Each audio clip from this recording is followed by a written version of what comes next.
Bonjour à tous. Tout le monde a pris place. Je crois qu'on est bien installé. Je cherchais en fait un nom juste avant de partir. Ah oui, je l'ai trouvé, ça y est. J'étais en train de me faire... Tu me disais que j'étais en train de réviser. En fait, non, j'étais en train de lire un texto de ma mère qui me disait que j'avais fait une faute dans ma dernière newsletter. Donc je suis très vexé. Je commence cet événement très vexé. Voilà. Je suis ravi de vous retrouver ici. Avec beaucoup de restaurateurs, hein, essentiellement, je crois. Et puis autour de moi... voilà, des restaurateurs et des personnes qui travaillent dans la restauration. Et j'ai beaucoup de chance de faire cet événement. Je voudrais déjà remercier Square qui nous accompagne et puis avec qui on a beaucoup préparé, beaucoup travaillé tout ça, et puis qui m'a offert en plus un terminal que je n'ai pas encore utilisé parce que mais je crois que j'ai trouvé un truc que je vais faire pour faire payer les gens au bureau, mais voilà, j'essaye de faire payer mes collaborateurs tous les jours, mais ils veulent pas. Donc ils veulent que je les paye, mais pas l'inverse. Voilà, on a ce soir donc Nicole Jouffret qui est avec nous, alors qui est la seule femme de cette table ronde. Mais ça, c'est de ta faute, mais j'y reviendrai. Et donc, on est ravis de te recevoir. Toi, tu es experte, conseillère en hôtellerie et restauration, c'est ça ? Alors, il faut que tu parles dans le micro. Je parle dans le micro, ouais. Bonsoir à tous. Oui, Mathieu. Donc, je suis experte et conseillère en hôtellerie-restauration sur tous les niveaux de restauration. Donc, voilà, de la brasserie jusqu'au palace. Merci. Et j'ai écrit un livre aussi, Restaurateur et hôtelier, les clés de la réussite. Très bien. Et ben voilà, on va se ruer sur le livre.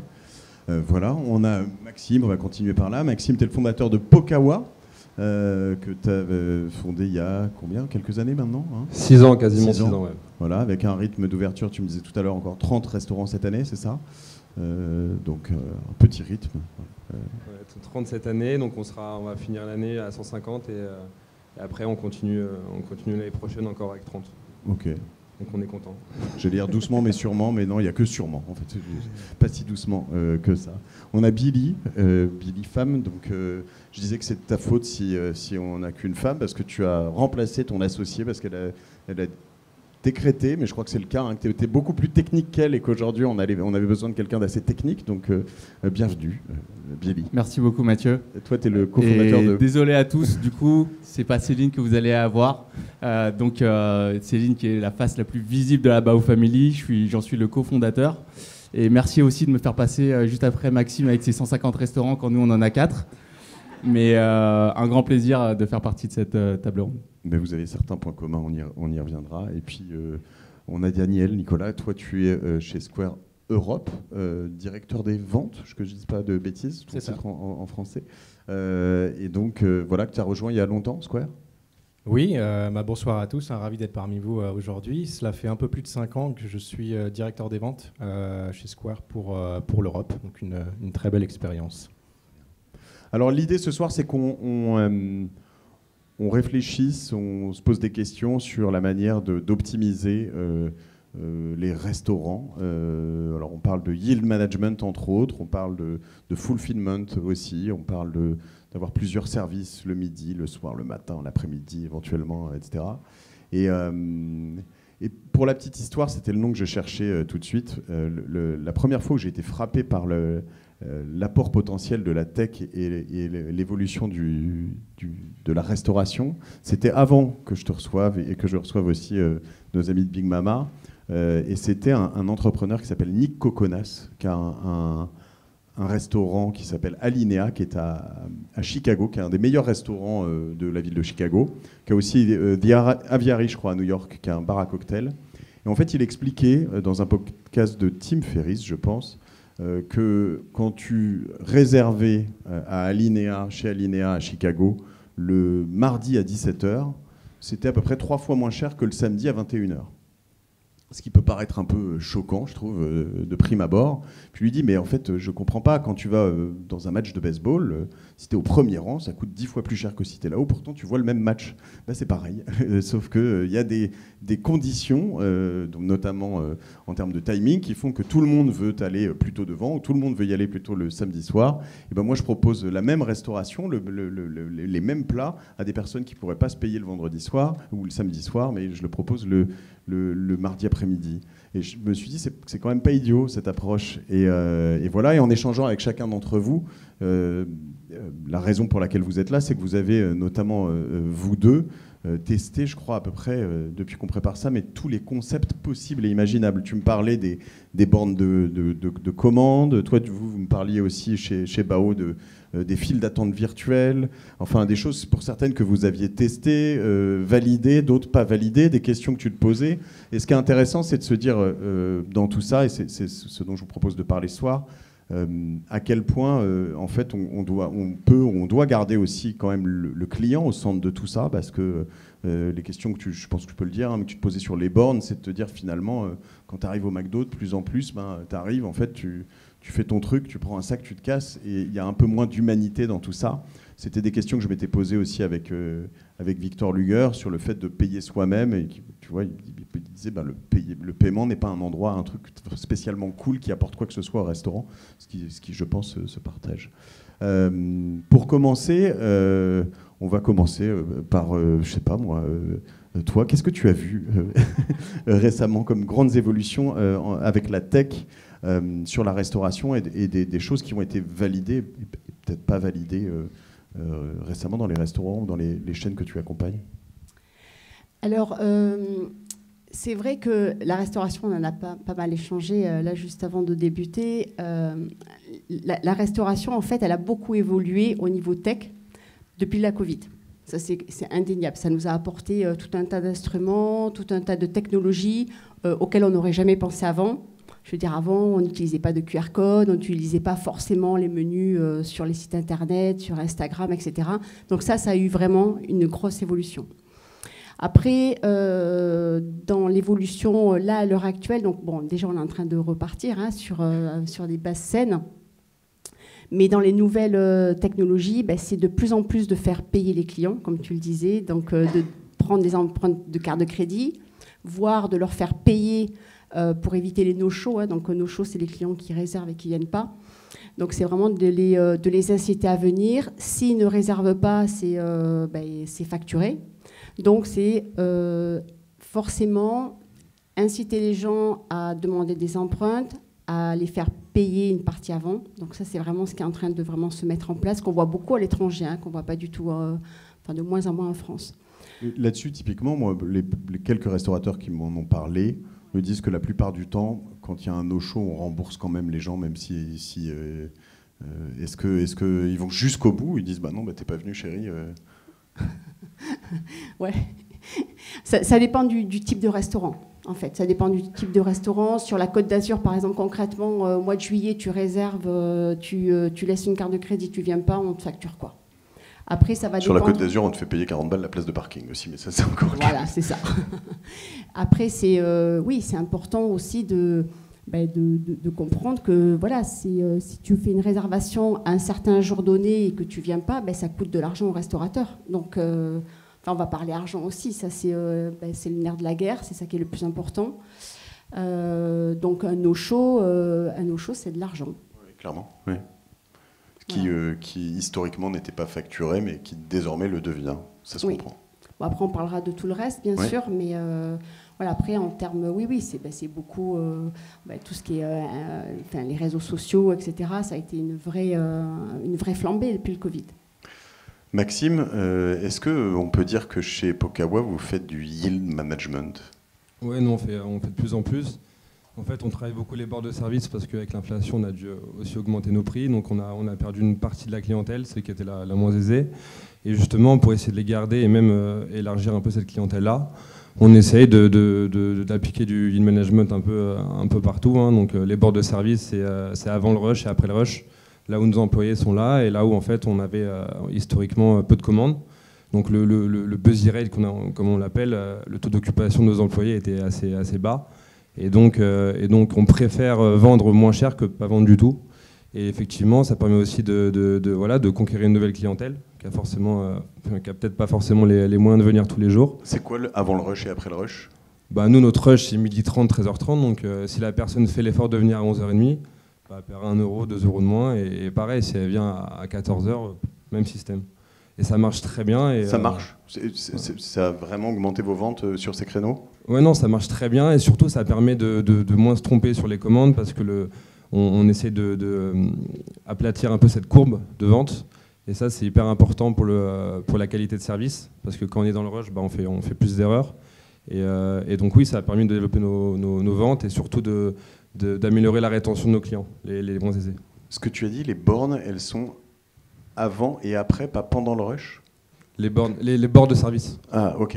Ouais, voilà.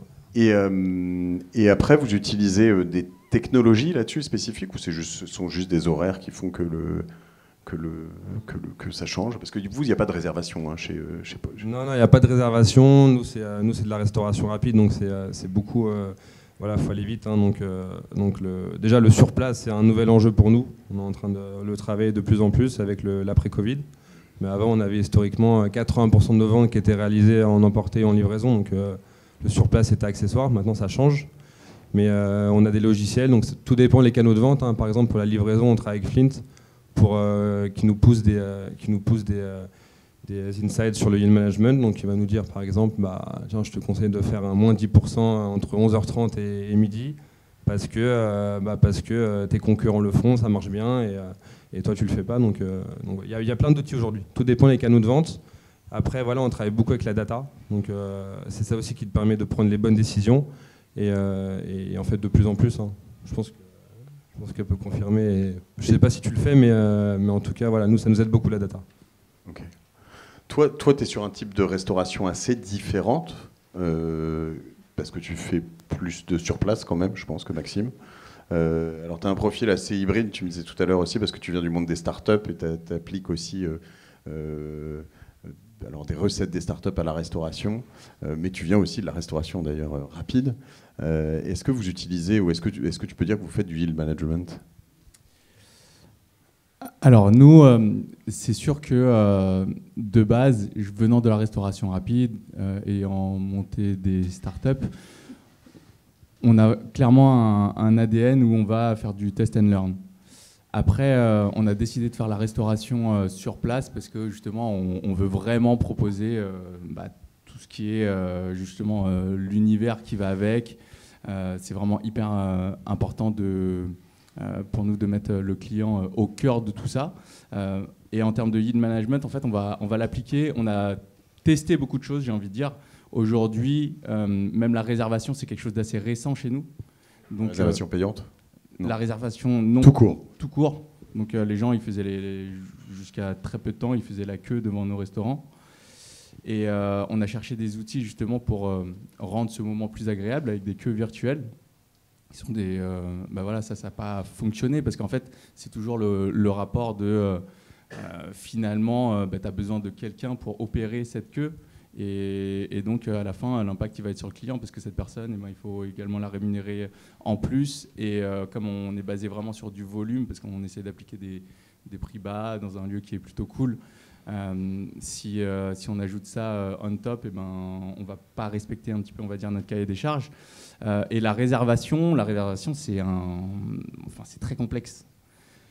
La réservation, c'est très complexe parce que nous, pareil, on veut quand même un restaurant où tout le monde peut venir et on n'accepte pas en France encore aujourd'hui d'appliquer des fees de no-show dans n'importe quel restaurant. Tu l'évoquais tout à l'heure, ça dépend vraiment de quel type de restaurant. Et pour le moment, chez nous, on estime que ce n'est pas encore le bon timing en termes de mœurs en France. Donc nous, la réservation, on essaie de l'optimiser. Il y a des outils qui sont vraiment très bien faits pour. On travaille avec un outil extrêmement plutôt basique. Je ne sais pas si on peut citer les différents noms. Enfin, nous, on travaille avec ZenChef, mais il y a OpenTable qui est encore un cran au-dessus, je dirais, par rapport à ça, au niveau du prix également. Je dirais que le yield management, dernièrement, il se fait principalement chez nous entre Sunday, que tu as plus ou moins évoqué sur la partie paiement à table, et avec les réservations. Le truc, c'est que finalement, la file d'attente, c'est quand même une forme de yield management. Enfin, je veux dire, tu vois, tu imposes quelque chose dans certains restos. Je pense que parmi vous, il y en a qui peuvent le faire, qui le font peut-être, il y en a qui ne le font pas. Parce que quand on préparait avec Céline, elle me disait, bon, les gens peuvent attendre 20-30 minutes chez vous. Moi, j'arrive, si je vois une file d'attente de 20-30 minutes, je vais ailleurs, quoi. Mais toujours. Enfin, je veux dire que ce soit le midi, le soir, c'est pas une option, quoi. Donc, c'est une forme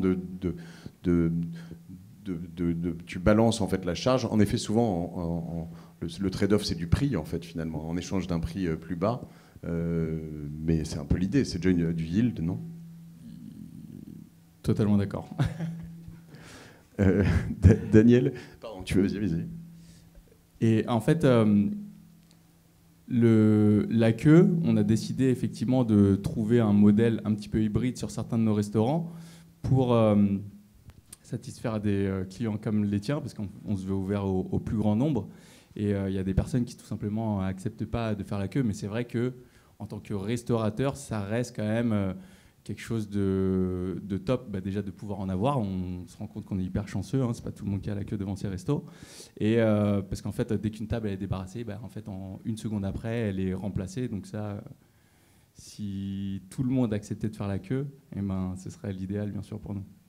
Et tu peux parler je sais pas, de c'est combien de services par repas, par zone, je sais même pas comment on dit d'ailleurs. Mais oui, par table. Enfin, sur un restaurant comme Gros Bao où il y a la queue, effectivement, justement, c'est jusqu'à 5-6 services par table par jour. Donc, répartition midi-soir à 30-70. Et donc, effectivement, c'est pareil. Le midi, on pourrait avoir on a beaucoup moins de queues le midi sur ce restaurant-là. On a réfléchi également qu'il y a un modèle très anglo-saxon dont tu parlais tout à l'heure, effectivement, enfin, on a réfléchi, c'est mort-né, mais... variation des prix, ouais. La variation des prix. Je pense qu'en termes de timing, c'est encore compliqué sur notre typologie, etc. Parce que ça, c'est vraiment des choix presque philosophiques. C'est-à-dire que entre moi, tu vois, faire la queue, ça me va pas. Y aller le vendredi ou le samedi à 21h à payer plus cher, ou pas d'ailleurs. Hein, mais je trouve que ça me semble relativement fair, en fait. Puis ça donne aussi accès à tout le monde à des... Et chez toi, on parle pas de rotation par table, puisque tu n'as pas vraiment beaucoup de tables, hein, c'est ça ? Non, mais on ne parle pas de rotation par table, on parle de... il y a le parcours client, il faut qu'il soit parti en moins de 10 minutes. Oui, en temps d'encaissement. Ouais, parce que sinon, nous, on a beaucoup de bornes, donc en fait, les clients qui attendent plus de 10 minutes, ils vont ailleurs le midi. Et encore une fois, on s'en est rendu compte qu'on perdait des clients parce que c'était trop long. Et notamment, les bornes de commande, nous, on fait beaucoup de pokés à composer. Et donc, en moyenne, c'est 3 minutes chez nous, donc c'est trop long. Donc il faut qu'on travaille dessus là pour remettre en place ce que je te disais, du libre service. Mais effectivement, l'enjeu du temps, le midi, notamment le midi. Du libre service, ce sont des pokés déjà composés. Hein. Voilà, c'est ça. Okay. Mais l'enjeu du temps disponible pour le client le midi, il est très important, notamment la clientèle qui a qu'une heure pour manger. Si elle doit faire une demi-heure de queue, c'est pas possible. Et pareil, pour moi, le yield management le midi, c'est aussi quand on voit la formule déjeuner qui est à je sais pas, à 15,90 et si on additionne des plats le soir, ça revient à 20 €. C'est une forme de yield management qui existe depuis le début. Hein. Je pense que ça existe depuis longtemps, le yield management. Aujourd'hui, ça prend juste différentes formes grâce à la data et c'est un peu plus dynamique qu'avant. On va revenir un peu sur la data. Daniel, j'ai une question parce qu'on a un pays qui est quand même super relou par rapport à beaucoup d'autres. Je défends beaucoup Paris et beaucoup la France. Hein, ne me méprenez pas, mais il y a quand même une tradition qui fait qu'on a un slot de déjeuner, tu le disais, 12h30, 13h30. Enfin, c'est chirurgical, quoi. Alors que tu vas en Angleterre, en Allemagne. Alors peut-être que les pays du Sud sont encore plus tard, mais aussi assez. Les fenêtres sont restreintes.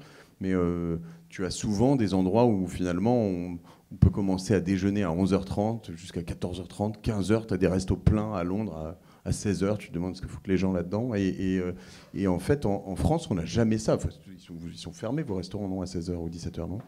Oui, hors le week-end, mais sinon, dans l'absolu, oui. Et donc, quels sont les enjeux pour des gens comme vous, enfin pour Square, pour tout ça, et quelles sont les spécificités que vous rencontrez ici, et comment vous pouvez un peu aider là-dedans? C'est vrai que la France est un pays très conservateur. Donc, quand je compare par exemple à ce que l'on peut observer au UK, aux États-Unis, en Australie, où effectivement, je rejoins ce que Maxime disait sur adopter une politique de prix différente, par exemple à 11h, à 2h, 3h, pour éviter d'une part le rush hour, mais d'autre part pour aussi optimiser le quotidien du business, pour s'assurer qu'en fait que les gens continuent de venir dans la journée, qu'il n'y ait pas ce créneau là juste d'une heure ou une heure et demie où on va avoir amassé un nombre de personnes incroyable, on va avoir des enjeux avec des queues beaucoup trop longues, des personnes qui ne sont pas contentes parce qu'ils attendent beaucoup trop, des personnes qui partent, donc ça c'est du chiffre d'affaires en moins pour les restaurateurs. Donc c'est vraiment l'optique de comment utiliser la technologie à ce jour pour optimiser plusieurs parties de mon business. Et je rejoins tout à fait ce que Nicole disait par rapport au booking, donc à la réservation. Ça c'est pareil. Aux États-Unis, en Angleterre, par exemple, on voit beaucoup plus de restaurateurs qui non seulement ont donné le pas et ont adopté un système de réservation pour s'assurer de permettre aux gens comme vous et moi de pouvoir réserver à l'avance leur table, mais aussi facturer 5, 10 pounds, etc. Et eux, ils chargent derrière. En Irlande, tu me disais, c'est 90% des restaurateurs qui facturent à la... Ouais, c'est beaucoup, énormément. Mais c'est récent, c'est-à-dire que c'est quelque chose qui change en fait. C'est un nouveau comportement, non? Oui, c'est en perpétuelle évolution, donc ça fait un an, peut-être un an et demi que ça commence vraiment à devenir de plus en plus présent. Et à cela s'ajoutent aussi d'autres fonctionnalités dans la réservation. Il n'y a pas que ça. Par exemple, il y a beaucoup de restaurateurs qui, en plus, au moment d'effectuer la résa, vous proposent de sélectionner quel cocktail vous souhaitez avoir à l'arrivée ou d'autres services. Tout ça pour rendre en fait l'expérience client beaucoup plus plaisante. Ok. Tu as d'autres choses parce que finalement, le paiement. Alors on parle de la réservation en amont, mais le paiement rentre dans la réservation si on commence à payer maintenant. C'est un peu je suis désolé de dire ça devant Square, mais c'est un peu le gros truc relou du restaurant en fait. C'est-à-dire que quand tu es... Non, mais on l'a tous les jours. Ça, oui. Donc y a pas non, mais ce que je veux dire, c'est que, en tout cas, on en parle aussi dans l'épisode que je fais avec Tigrane, je crois. Non, avec Victor.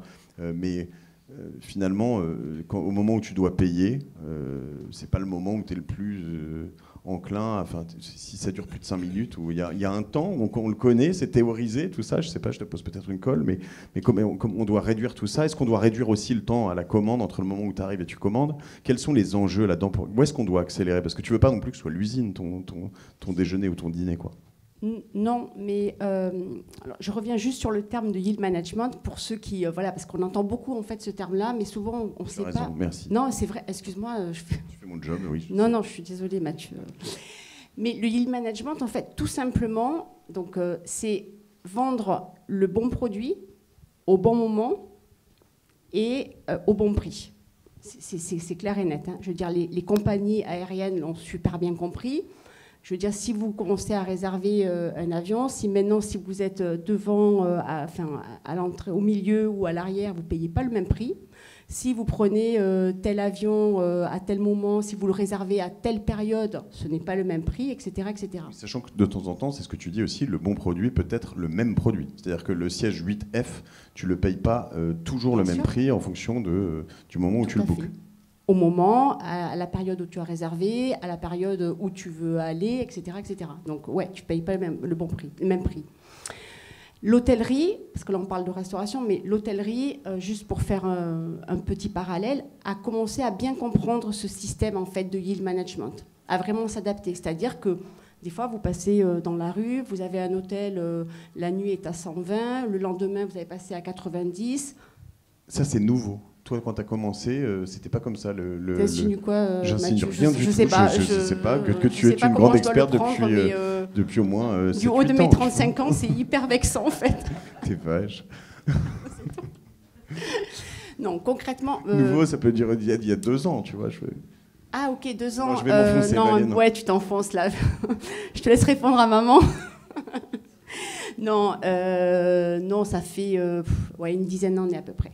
Où on a en hôtellerie pure, on a embauché en fait des personnes qui étaient spécialisées en yield management. Voilà, il y avait des yield managers dans les chaînes hôtelières et dans les hôtels. Et ça, c'est permis aujourd'hui à tout le monde, parce qu'au début, j'imagine que c'est Accor et les grandes chaînes, Marriott, qui faisaient ça, mais maintenant, toutes les plateformes en ligne, les partenaires peut-être comme Square dans l'hôtellerie, ou voilà, te permettent d'affiner tes prix en fonction de data que tu vas récupérer. Ouais, donc je rebondis sur ce que tu dis, sur ce que disais, c'est qu'en fait, en hôtellerie, et c'est extrêmement malin, il y a des hôtels parisiens, je ne donne pas de nom, mais quand tu réserves, en fait, on te propose un massage.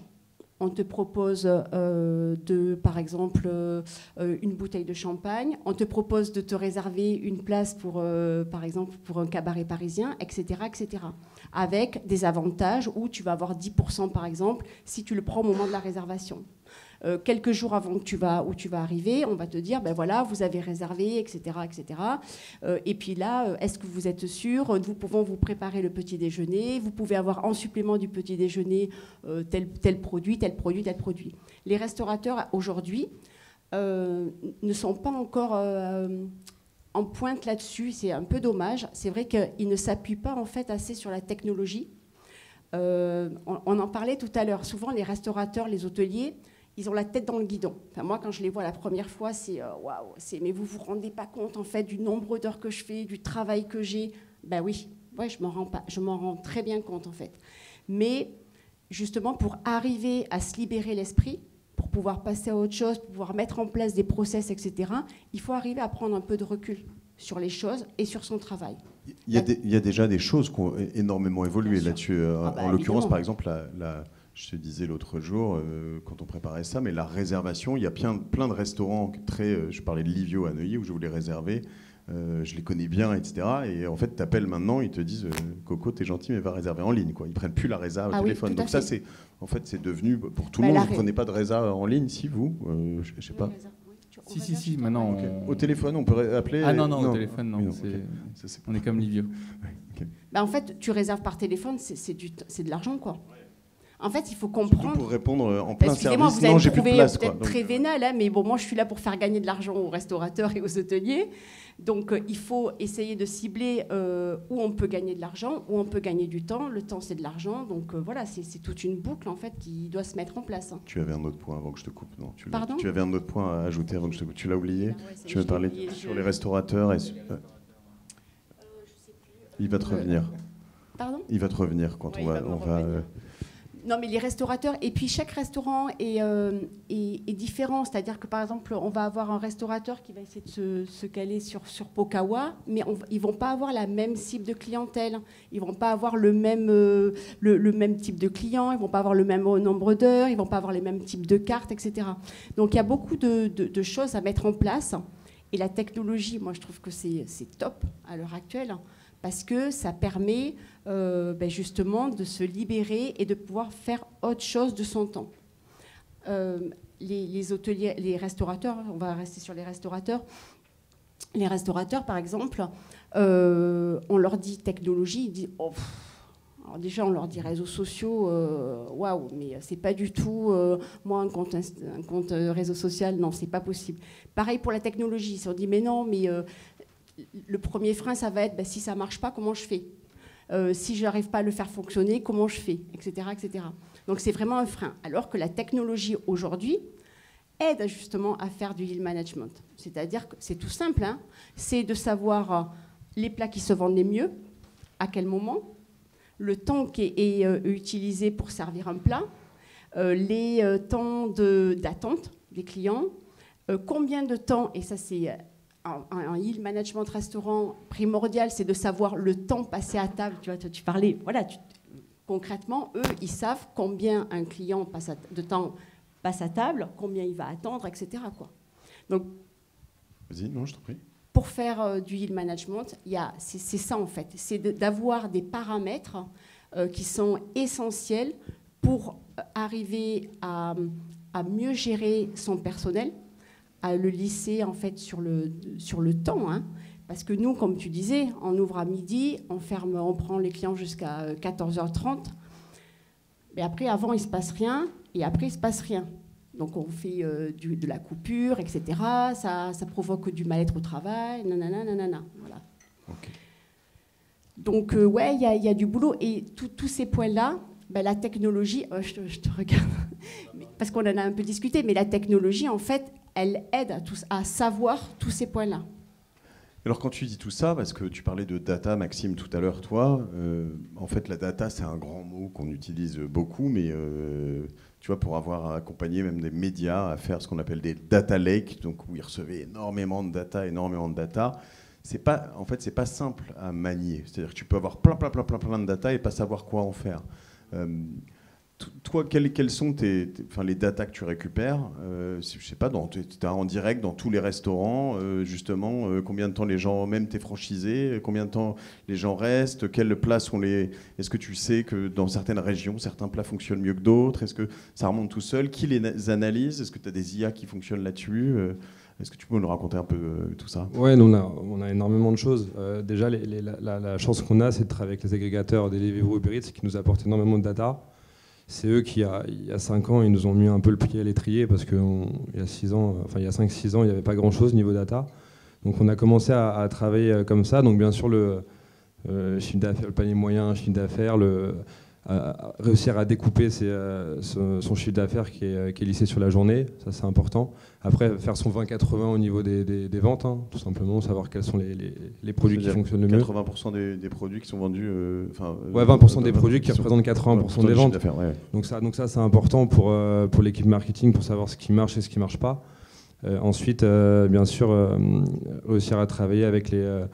on a beaucoup de logiciels sur la planification des heures, donc sur la productivité, parce que nous, en fait, on a quand même une offre qui est très saisonnière. Donc on perd beaucoup d'argent entre les intersaisons, parce que réussir à adapter les effectifs entre l'été et l'hiver, pour nous, c'est un casse-tête.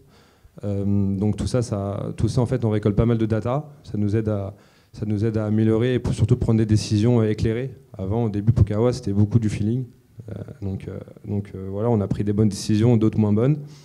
Mais grâce à ces outils-là, on récupère plein d'informations et derrière on les analyse et on prend des bonnes décisions, en tout cas des meilleures décisions qu'avant.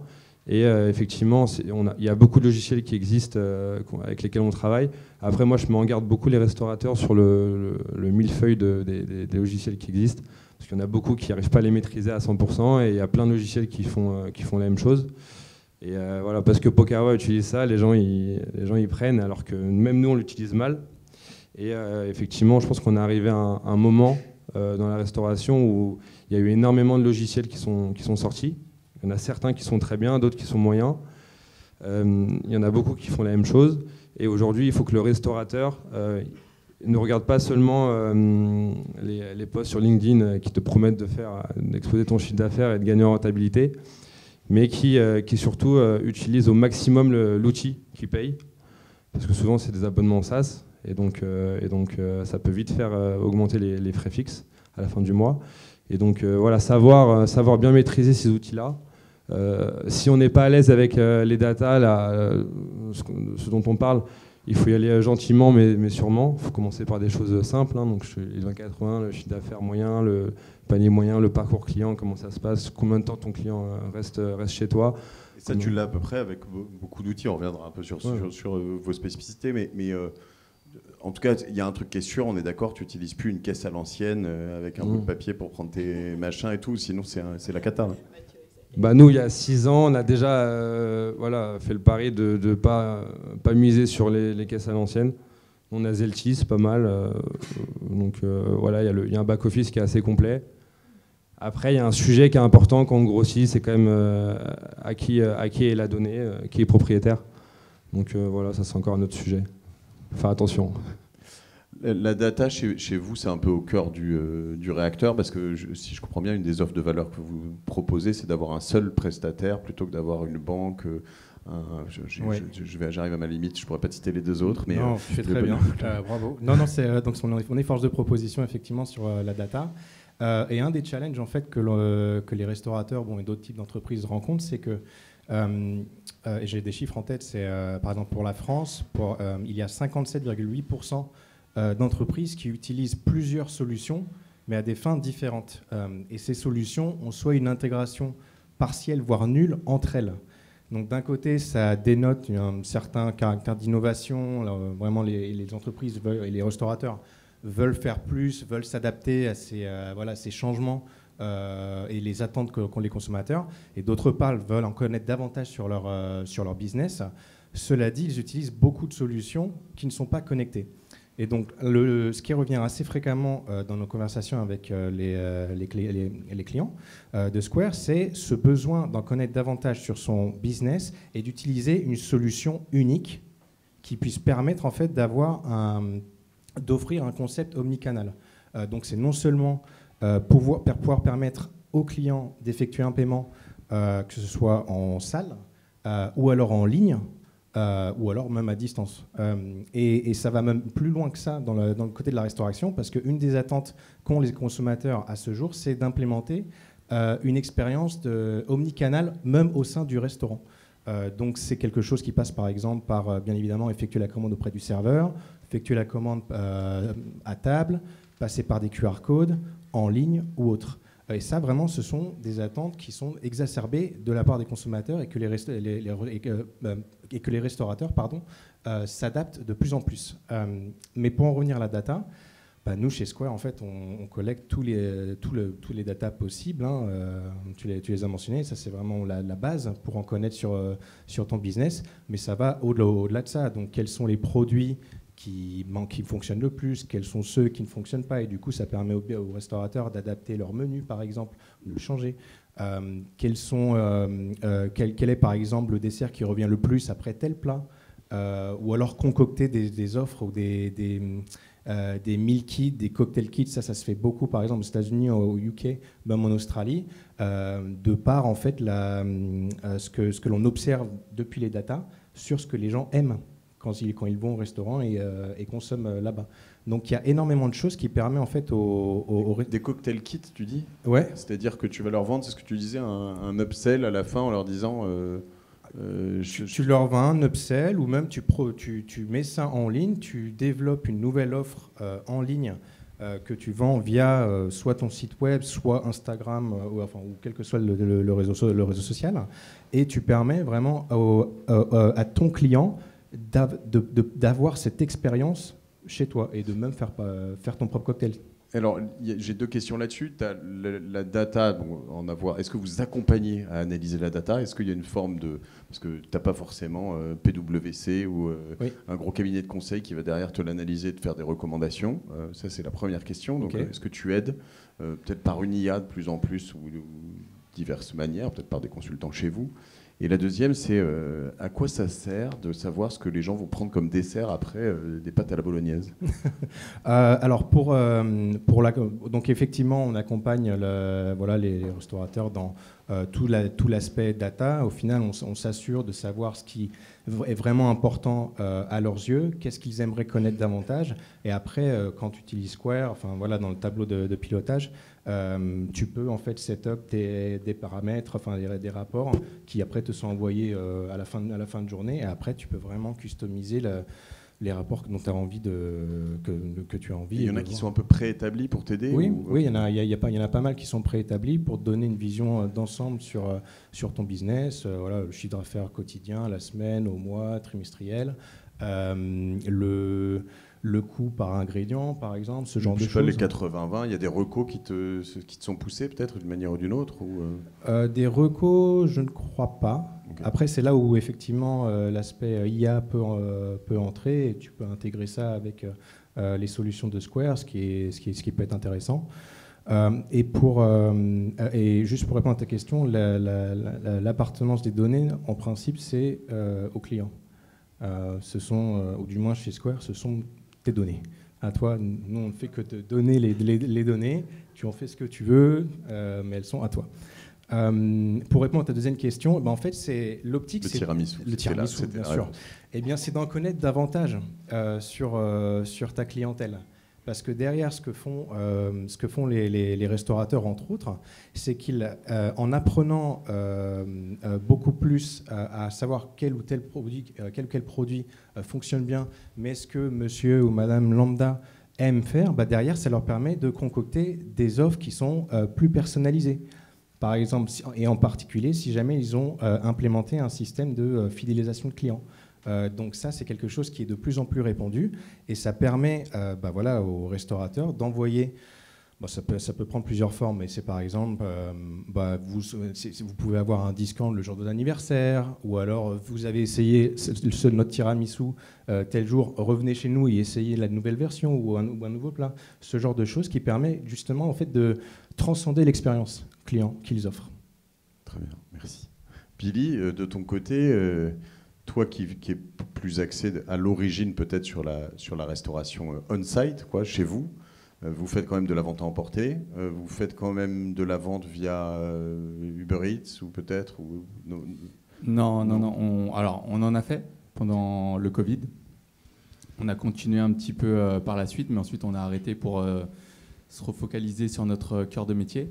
Après, si c'est effectivement pour parler de toute cette partie data, nous, on a énormément de data, c'est-à-dire que donc on a une personne qui est dédiée à ça chez nous quasiment.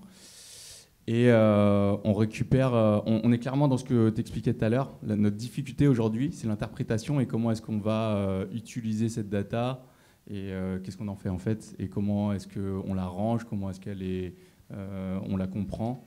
Et comment est-ce qu'on agit derrière. Donc on a de la data, évidemment, le premier canal. Donc ça dépend vraiment de là où est-ce que vous en êtes en termes de développement, parce que ça ne sert à rien d'avoir toute cette data au lancement. Ça ne sert à rien. Vous avez juste le système de caisse et je pense que ça vous suffit. Vous faites vos plannings sur Excel, c'est très bien. C'est très bien. Ça peut être mieux. Mais je pense que c'est pas le premier focus. Exactement, chaque chose en son temps. Déjà des bonnes spaghettis, après Ouais, exactement. Mais c'est important de peut-être le remettre en perspective quand même. Et dans un second temps, donc nous en fait on prend les data, raw data, vraiment de la part de, effectivement on utilise Zelty aussi, de la part de nos logiciels de planning, de la part de nos logiciels de paiement, de la part de notre... on utilise Sunday qui permet également de délivrer des avis complémentaires. Donc, en fait, c'est bien aussi ils permettent, avec un nouvel outil qui nous servi, de savoir est-ce que vous avez passé un bon repas. Donc ça, vous pouvez le savoir via des notes Google éventuellement, mais aller un petit peu plus loin. Donc si tout s'est bien passé ou tout s'est mal passé, c'était quoi qui n'allait pas, le rapport qualité-prix, pourquoi est-ce que c'était l'atmosphère, Donc ça, on récupère ces informations-là, on récupère toutes les données également. Avant, on avait un logiciel par rapport à la queue et la ligne d'attente. Ouais. Donc on va récupérer tout ça, tous les outils RH. Et en fait, moi, par exemple, ce que je demande, c'est d'avoir une vision extrêmement synthétique de un petit peu chaque élément pour savoir effectivement agir sur du 20-80 ou bien voir est-ce que le temps à table il évolue dans le bon sens par rapport aux objectifs qu'on s'est mis. Sachant que ma question était aussi avec toute cette approche protéiforme, multimodale ou multicanale qu'on peut avoir dans vos restaurants, quand tu mets tes spaghettis bolognaises une fois, il ne faudrait pas que tu aies à les remettre sur ton site internet, sur tous les canaux. Il faut que ce soit la même au même endroit, sinon tu auras des données, des remontées de données qui ne seront pas bonnes. Aujourd'hui, c'est géré, ça, j'imagine, par tout ce que vous utilisez. Ouais, tu ne rentres pas le même plat 20 fois dans plein de services différents. Ça, effectivement, c'est tout le sujet de l'omnicanalité et des intégrations entre les logiciels. Nous, on a plusieurs strates. Donc, en fait, des strates, c'est en fonction de la taille du restaurant, avec une offre qui est plus ou moins importante. Et effectivement, c'est une galère. Donc, on a peut-être 10 strates différentes. Donc c'est un gros sujet pour nous, l'omnicanalité. Et on y arrive là doucement. On n'a pas eu le choix. Hein. Il fallait qu'on ait une plateforme où on puisse justement pousser un plat à un endroit et qui puisse être mis à jour partout. Dans tous les restaurants en plus. Ouais, mais ça, on a, voilà, dans tous les restaurants. De la strate concernée, ouais. Exactement. Et ça, en fait, on a mis plusieurs années à y arriver parce qu'il y a tellement de logiciels différents, ils ne sont pas intégrés entre eux. Parfois, il y a des bugs aussi. Donc, non, c'est pas évident. Vraiment, c'est simple sur le papier, ça paraît logique, mais c'est pas évident. Et puis, nous, on a beaucoup de franchisés. Il y a des franchisés qui veulent vendre plus cher, d'autres moins cher. On a en gare, par exemple, en gare, c'est un peu plus cher qu'en centre-ville. À Marseille, c'est pas les mêmes prix qu'à Paris. Donc, voilà, quand on pousse un produit, on a un peu chaud.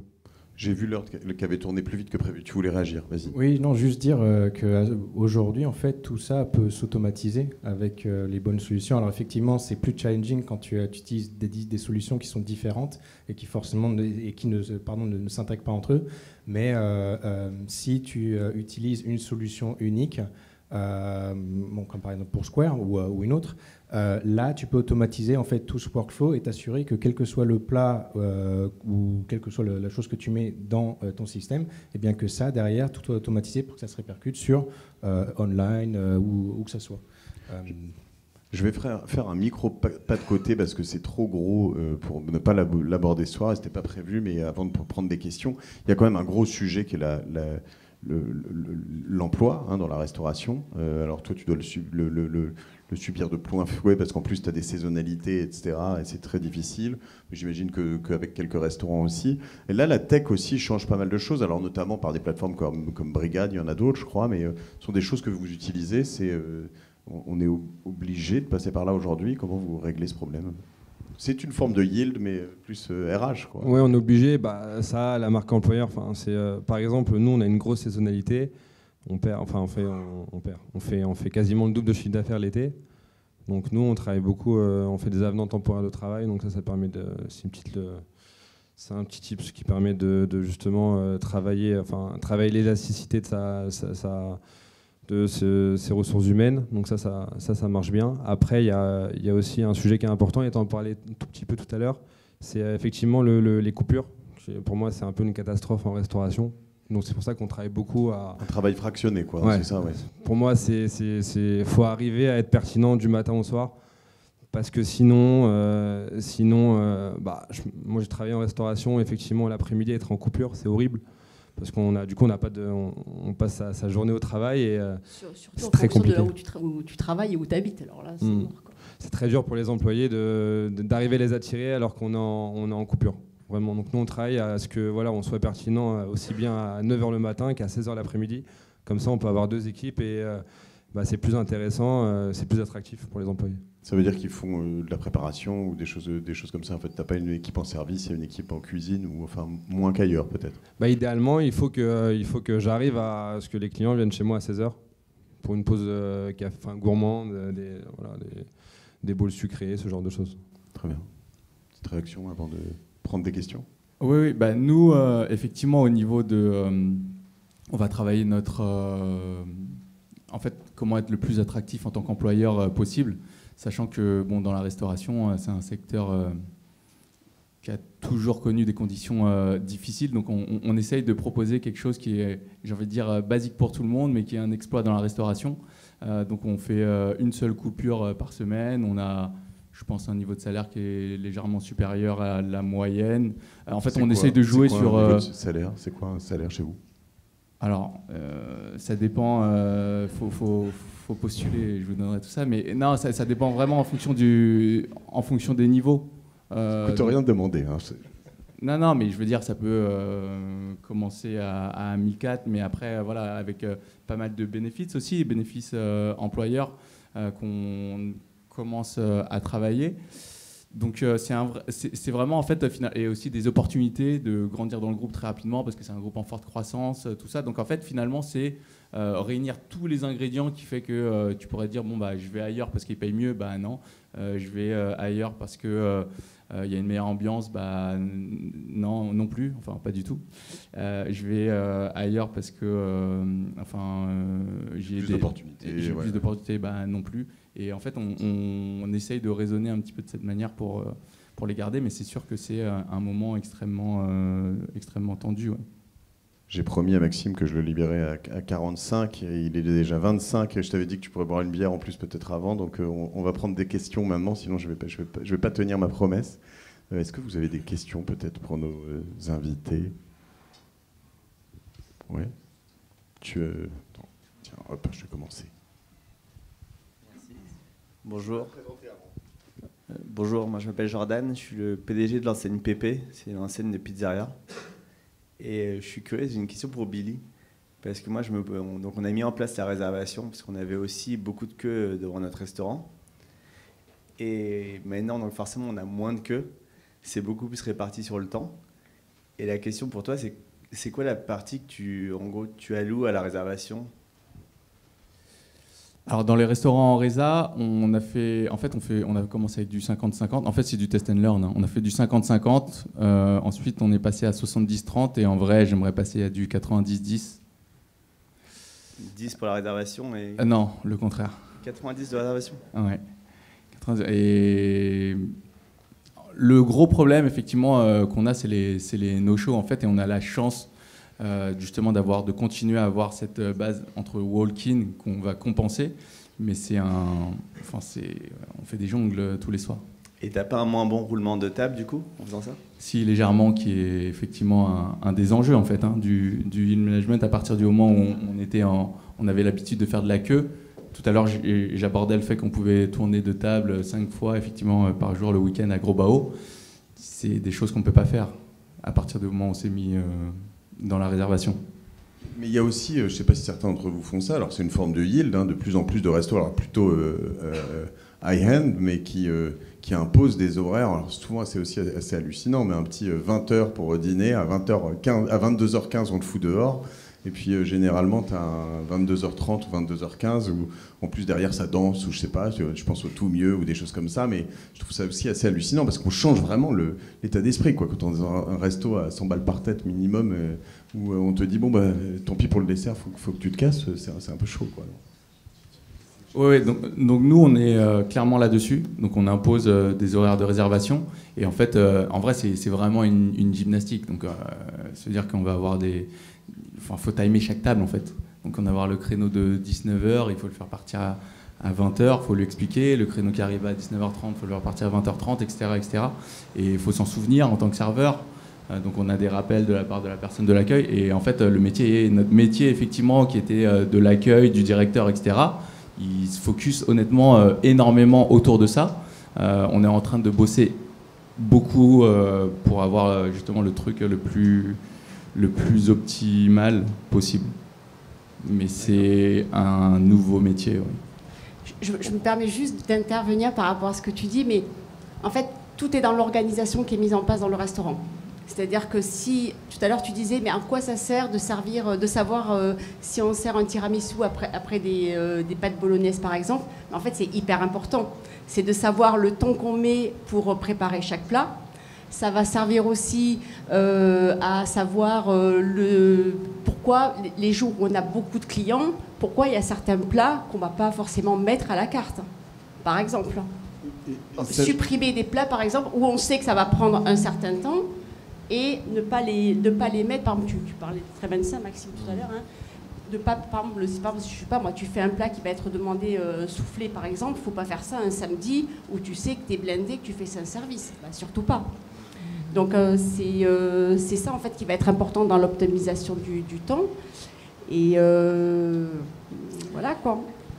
Non, mais c'est un super point, on l'a expérimenté ce week-end, on était à Solidays. Bon, bah, par exemple, à Solidays, on n'avait que 3 pokés. Il y en a qui nous ont demandé de faire le leur, on leur a dit non, c'est pas possible, il y a 150 personnes derrière toi. Et en fait, c'est vraiment la loi, c'est l'offre et la demande. Et justement, la gestion du temps. Quand on sait qu'on va être complet et que en fait, l'enjeu, c'est juste d'arriver à servir un maximum de personnes, bah, on peut décider, je pense que c'est intelligent de réduire la carte pour être plus efficace. Il y a ça aussi, mais excuse-moi Mathieu, hein, il y a ça aussi, mais je pense que c'est vraiment important dans l'organisation, mais il y a des moments où on sait que ça prend, en tant que restaurateur, on sait qu'ils prennent beaucoup de temps. C'est la prise de commande par exemple. La prise de commande, ça prend un temps, c'est infini. Alors si en plus tu tombes sur le serveur qui vient juste d'arriver, qui n'a pas été super formé, qui ne connaît pas bien la carte, bon là c'est même pas la peine, quoi. Ça, et puis après, justement, après le dessert, il y a un temps, je sais, j'arrive pas à l'analyser en fait depuis le temps que je fais ça, c'est pourquoi il y a ce temps aussi long entre le dessert quand on est à table au restaurant et le moment où on paye. Il y a le café et puis il y a un temps d'attente. Et ça, c'est une mauvaise organisation du restaurateur en fait. Parce que c'est pas bien débarrassé, parce qu'on n'a pas une équipe derrière qui va être formée justement pour faire un roulement de table, etc. On va prendre une autre question en attendant que ça arrive. Ah bah il y a déjà, et je voudrais juste réagir sur une chose avant, c'est que j'allais me moquer en disant c'est un autre métier, j'allais dire c'est du flicage, parce que tu vas dire aux gens de partir. En fait, c'est aussi ça, c'est une question d'état d'esprit, c'est de savoir aussi former tes équipes, alors, et même les messages que tu fais en amont pour dire attention, il faut comprendre notre business, et nous à 20h, il faut partir chérie, quoi. C'est un peu l'idée. Ouais, après, quand on est sans réservation, on le fait quand même d'une autre manière. À un moment, quand tu as ta table, il te reste que ton verre d'eau, tu comprends que tu ne dois pas rester trop longtemps. Bonsoir, Rémi, le cofondateur de Light. On accompagne les restaurateurs à baisser les factures d'énergie.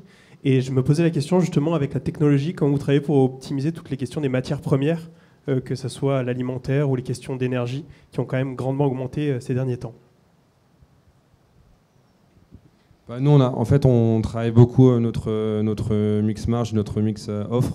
En fait, on essaye de justement lancer des produits. On va avoir un meilleur food cost, donc, parce que là, ça a explosé cette année, c'était une catastrophe. Donc, on essaye de sortir des produits où on a une meilleure marge pour que ton mix marge global reste cohérent en fait, sur le global. Parce que tu as forcément perdu des points de marge à cause de l'inflation, donc il faut compenser en sortant des produits où tu marges un peu plus. Et la technologie t'aide à acheter mieux ou pas? La technologie, elle t'aide en fait à faire du prédictif, donc à moins jeter. Donc finalement, tu achètes mieux, tu jettes moins. Enfin, ça reste les enjeux du food cost. Hein. Donc l'un dans l'autre, oui. Ouais. Et après, tu as l'information aussi. Enfin, c'est les outils de gestion de stock, gestion d'inventaire, où déjà, tu as l'information, quoi. Et après, c'est exactement ce qu'on disait. C'est avec tout ce flux d'informations, est-ce que tu arrives à activer quelque chose qui va te faire économiser derrière? Donc, on va avoir effectivement l'information des prix par produit. Et après, derrière, nous, effectivement, on a quelqu'un qui va nous sensibiliser. Ça a pris tant. Faut peut-être que tu appelles ton fournisseur, mais faut savoir l'interpréter, cette donnée.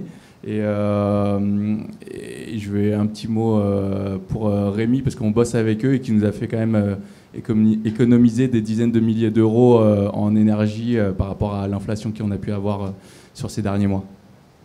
Merci Rémi. Tiens, on a une question devant. Je ne sais pas si vous avez le micro. Ah bah tiens, vas-y, je t'en prie. Bonjour, alors je m'appelle Ami, je suis fondateur de Bart, et en fait on a deux segments. On a Bart Cantine qui est une cantine destinée aux entreprises, et donc on alimente nos plats avec les plats des restaurateurs. Et ensuite on a Bart Solutions de paiement, commande et paiement par QR code. Et en fait j'avais deux questions pour être honnête avec vous. La première c'est, vous réfléchissez super en termes de rentabilité, etc. Mais dans ce cas-là, si je prends l'exemple de Maxime sur Pokawa, pourquoi mettre en place des tablettes, des bornes de commande, alors qu'un QR code, nous, on le fait, on est à l'Arena par exemple, on génère 200-300 commandes par minute.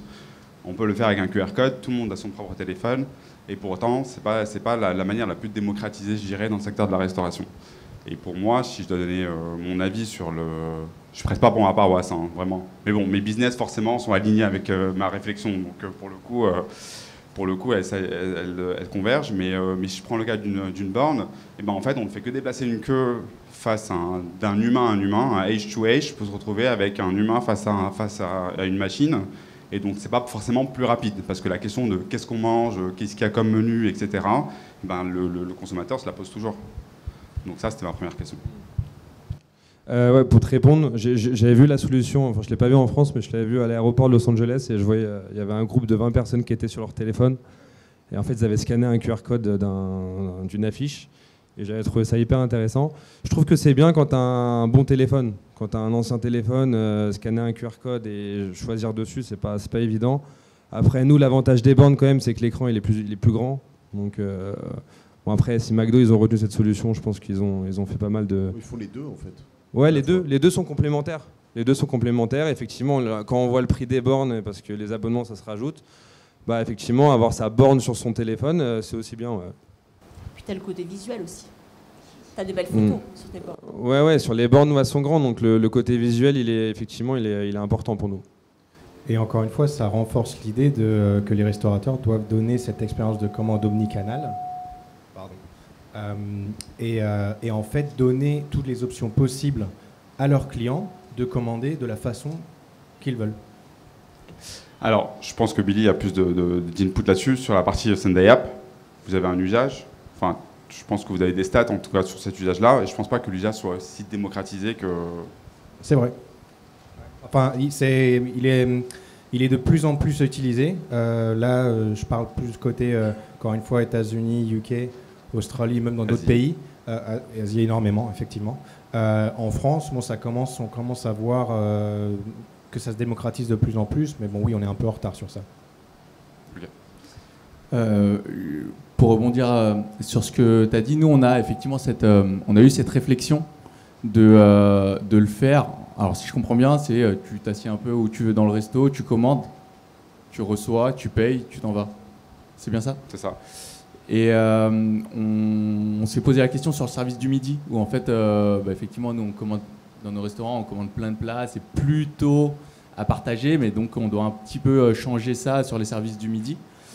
Et on s'est sérieusement posé la question, on ne le fait pas pour le moment, comme on a mis un petit peu de temps à passer à l'étape de paiement, qui nous a fait clairement gagner plusieurs minutes du jour au lendemain, et donc une meilleure rotation, et donc un plus gros chiffre d'affaires du jour au lendemain. Intéressant, c'est plus une question de timing, et après derrière, pour nous, c'est pas perdre le lien avec le client. C'est-à-dire que si tu vas t'asseoir à table et qu'en fait tu parles à personne, nous ça nous intéresse pas parce qu'on veut, notre cuisine elle n'est pas forcément connue de tous, on veut la faire découvrir, donc on veut quand même qu'il y ait quelqu'un qui soit conseil à côté. Si le serveur à la fin, l'opérationnel va pas faire son job, pour nous c'est déceptif et donc on voudrait pas, mais si on arrive un petit peu à trouver le bon juste milieu, c'est intéressant à étudier. Ouais.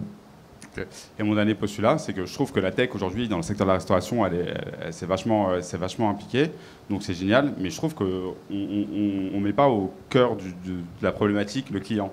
Et c'est ce qui est dommage aujourd'hui, c'est beaucoup d'outils managériaux qui permettent de pouvoir gérer un restaurant, de faire en sorte d'avoir accès à la livraison, etc. Mais aujourd'hui, rien n'est fait pour faire en sorte que le client, paye moins cher, parce qu'on le sait tous, sur des plateformes traditionnelles comme des Uber Eats et Deliveroo, il peut payer jusqu'à 40% plus cher ou 50% plus cher sa commande au final, entre le prix du produit qui augmente, les frais de mise en service et les frais de livraison.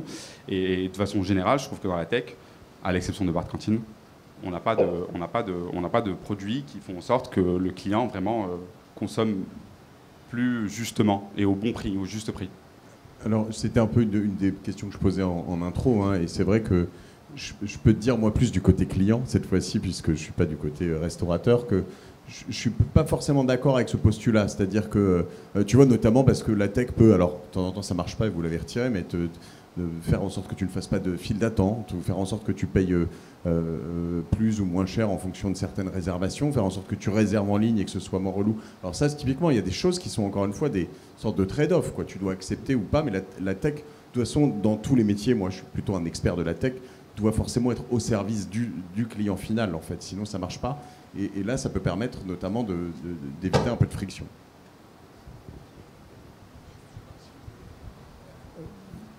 Je vais rapidement, effectivement, et te rejoindre à 100%. Tout en fait, nous, on a très peu augmenté nos prix.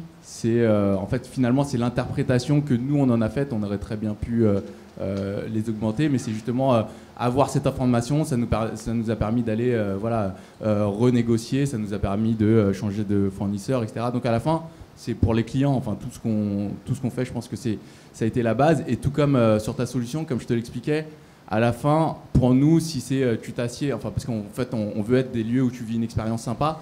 Si c'est à la fin tu vas t'installer, c'est pareil pour la tienne, tout dépend de l'interprétation qu'on en fait.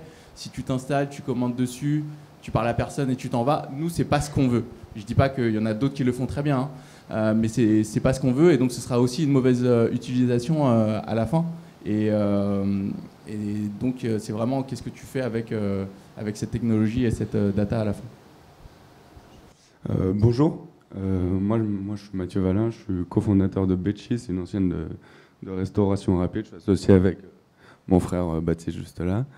Et on réfléchit à installer des bornes dans nos futurs points de vente. Du coup, ça s'adresse plus pour toi, Maxime. Et quel va être l'impact pendant le service de ces bornes? Est-ce que tu vas vraiment avoir un nombre de commandes qui augmente? Est-ce que ça influe sur ta masse salariale? Parce que du coup, est-ce que tu vas prendre moins de staff pour la prise de commande? On en parlait tout à l'heure. La prise de commande, c'est un moment qui dure longtemps. Voilà. En fait, ça dépend déjà de ce que tu vends. Si tu vends des... c'est quoi? C'est des sandwichs? Nous, c'est des pizzas. C'est une sorte de pizza. C'est des pizzas. Mais ok, c'est pas des pizzas que tu composes. C'est des pizzas. Non, elles sont déjà prêtes et elles sont en vitrine. Nous, on les met 3 minutes dans le four et tu sors avec. Tu vas économiser sur la masse salariale. Après, tu vas casser un peu c'est toujours la même histoire. Tu vas casser un peu le contact client. Donc tu vas dégrader ton expérience client à mon sens. Après, à toi de voir ce qui est important, ce que tu mets en premier. Je pense, moi j'imagine mal toi mettre des bornes, tu vois, l'expérience client elle est hyper importante et je pense que tu vas au restaurant aussi pour, je sais pas, qu'on te présente la carte, qu'on discute avec les gens qui t'accueillent. Nous on a pris le parti d'essayer d'aller vite, de mettre des bornes partout parce que voilà, il y avait un sujet de panier moyen. Il y avait un sujet de photos aussi, et je pense que les bornes, c'est bien pour mettre en valeur le produit. Après, je te cache pas qu'on a un peu, à mon sens, c'est un peu moins sympa qu'au début. Mais bon, est-ce que c'était mieux avant? Il y a des avantages, des inconvénients dans les deux.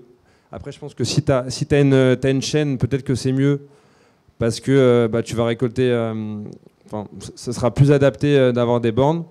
Après, si tu as 2-3 restaurants, je pense que c'est quand même important de connaître tes clients. Et en fait, moi, je me rappelle au début, à Pokéa, on n'avait pas de borne.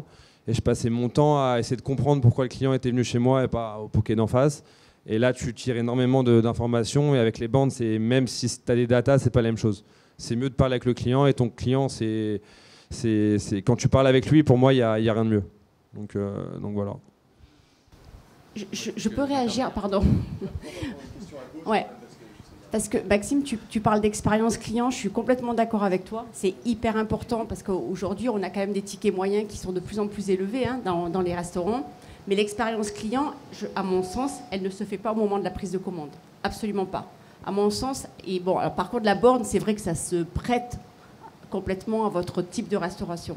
Mais l'expérience client, elle se fait au moment de l'accueil, de dire bonjour, pendant le service, de ce qu'on va proposer au client, de comment on va proposer un plat, de comment on va lui expliquer, c'est ce que tu disais tout à l'heure, d'expliquer le plat, etc.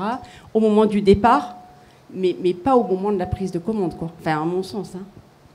Ouais, c'est global. Après, ça dépend aussi ton mix vente. Est-ce que tu fais énormément d'emporter, tu fais très peu de surplace? Peut-être que les bornes, c'est bien. Oui. Si c'est le contraire, si c'est essentiellement du surplace, peut-être que les bornes, c'est un peu bizarre, tu vois. Donc voilà, ça dépend ce que toi, comment tu te sens avec le client, si tu as envie de lui parler ou pas, en fait. En gros, c'est ça. Ouais, c'est ça, exactement. Alors, je vais nuancer un tout petit peu sur la prise de commande, mais ça rejoint un petit peu ce que tu disais sur l'information donnée sur les plats, parce que nous, encore une fois, c'est une cuisine qui n'est pas...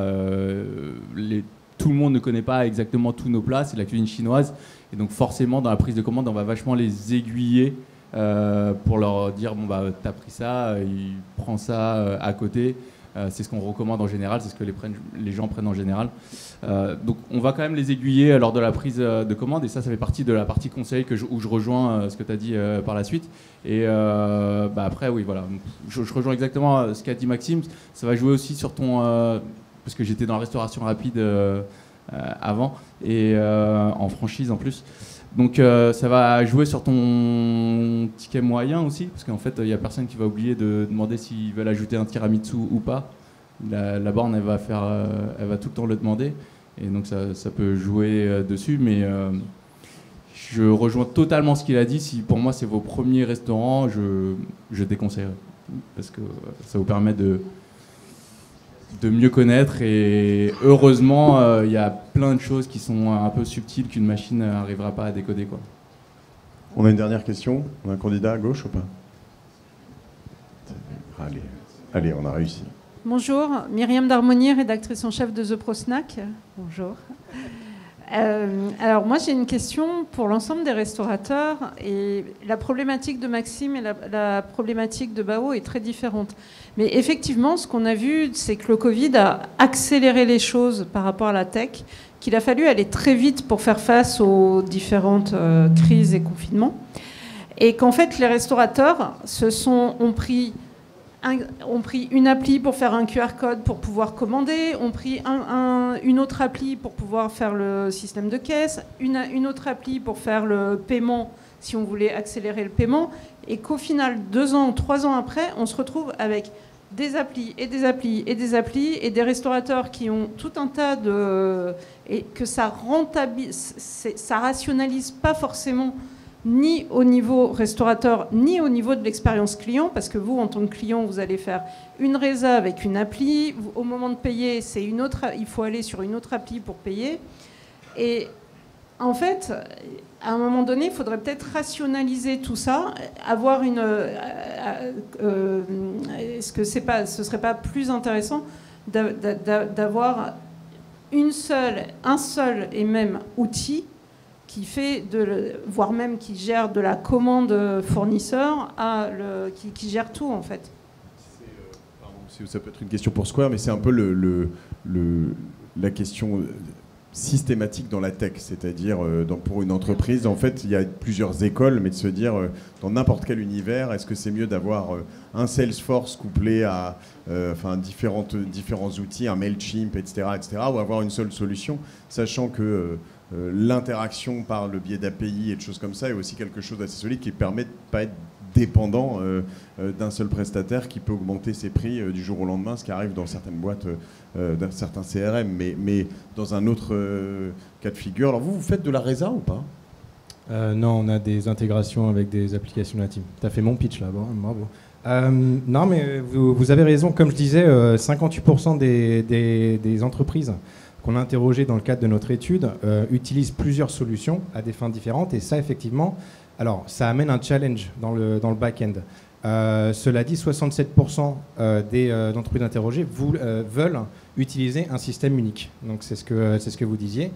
Tout ça pour pouvoir consolider alors non seulement tous les paiements provenant de en personne, en ligne, à distance, mais ça va au-delà, les consolider les commandes, en particulier dans le secteur de la restauration. Donc je dirais pas que l'adoption qu'ont connue les restaurateurs de ces solutions technologiques alors pendant la Covid et en soi néfaste. Au contraire, Covid, un des facteurs, si ce n'est le seul facteur positif que ça a eu, c'est de vraiment accélérer la modernisation de ces restaurateurs et d'autres types d'entreprises dans l'adoption des solutions technologiques. Mais effectivement, après cela, il y a de plus en plus un besoin d'utiliser un système unique qui, comme disait Mathieu, c'est aussi une question de trade-off. On peut utiliser ce qu'on appelle adopter la stratégie, ce qu'on appelle le best of breed, donc d'utiliser les solutions qui sont réputées comme étant les meilleures en soi dans un domaine particulier. Le trade-off en général, c'est que ces différentes solutions ne sont pas intégrées, ne communiquent pas entre elles. Donc derrière, pour connaître ton business, la data, etc., ça ne va pas le faire. Ou alors, on va passer énormément de temps sur chaque plateforme à récupérer la data. Et ça, c'est un coût. Ou alors, au contraire, utiliser un système unique avec des solutions qui sont toutes intégrées entre elles pour simplifier justement toutes les activités, alors que ce soit les activités du business, mais aussi dans tout ce qui est la réconciliation des paiements ou dans la compréhension des données du business. Donc elle est là, ça on l'entend au quotidien avec les sellers, donc c'est quelque chose qui se fait de plus en plus. Mais c'est compliqué parce qu'il y a un certain change, il y a un management, une gestion du changement, parlons, parce que bouger de l'existentiel, en particulier quand on utilise plusieurs solutions qui peuvent être primordiales pour les restaurateurs, et amener tout cela vers une solution unique, ça nécessite quand même une bonne planification et gérer cette migration de manière pertinente. J'ai officiellement mis Maxime Buller en retard de 3 minutes. Non, mais ça va. Pardon, c'est moi. Non, c'est moi. Avant de vous laisser, déjà, je voudrais remercier chacun, Nicole, Maxime, Daniel, Billy. Je voudrais préciser 2 choses. Alors, on va faire un petit tirage au sort. On va faire gagner 3 Square Terminal. Je crois qu'on dit 3 Square Terminal parce que c'est le Square Terminal en anglais. Ouais, bon, j'aurais eu du mal à le passer comme ça aurait été compliqué. Donc voilà, ce que je vous propose, c'est que vous en choisissiez un chacun, comme ça, voilà. Moi, je l'ai set up, j'ai tout fait jusqu'au bout, hein, facilement. C'était hyper simple. Ça a marché. Ça a marché hyper facilement. Voilà, maintenant, j'ai plus qu'à faire payer les gens. Alors, comment on va vous donner un numéro, c'est ça, chacun, que vous avez dessus? Alors, toi, t'as quoi? Moi, j'ai le 45. Non, le 45. 45. Le grand gagnant. Le 8. Numéro 7. Voilà, j'ai toujours rêvé de faire le loto, donc voilà, c'est fait. Maintenant, merci, grâce à vous. Et puis, je voudrais juste préciser une chose, vous le savez, tout ce qu'on a dit, en fait, ce qui est intéressant, c'est qu'on a vu, alors toi, sur du conseil, toi, sur un restaurant à emporter à forte croissance, toi aussi sur un restaurant différent, c'est que tout ce qu'on a dit aujourd'hui, je pense qu'il faut que chacun se l'approprie. Je vous invite à aller discuter entre vous avec ceux qui peuvent rester. Mais je crois que beaucoup de choses s'adaptent à différents niveaux de restauration, niveau de prix, niveau de concept, fast-food, sur place, etc. Et donc c'est vraiment ce que j'espère que vous avez pu avoir aujourd'hui. Je te remercie, je vous remercie chez Square encore. Merci à vous. Tout ça. J'ai oublié quoi? Il y a quelqu'un qui a perdu une boucle d'oreille. Ça, c'est pour la retransmission plus tard, ça vous intéressera beaucoup. Pardon, une boucle d'oreille, tu peux me la donner si tu veux, Christopher. Mais, et les numéros doivent se présenter. Les numéros peuvent se présenter aussi si vous les avez, n'hésitez pas. Donc on a dit 45, 8 et... 7, 8, 45. 7, 8, voilà, 7, 8, 45. Si vous les avez, la boucle d'oreille ressemble à ça, si c'est à vous peut-être. Ce n'est pas à moi. Donc ouais, j'étais en train de dire merci à Square de toute votre confiance. On va par là-bas pour boire un coup. Il y a un petit escalier au bout. On se rejoint tout de suite. Et je voulais dire autre chose, mais j'ai oublié, donc c'est pas grave, je vous le dirai plus tard. Merci beaucoup. Salut. Merci à tous. Merci à vous.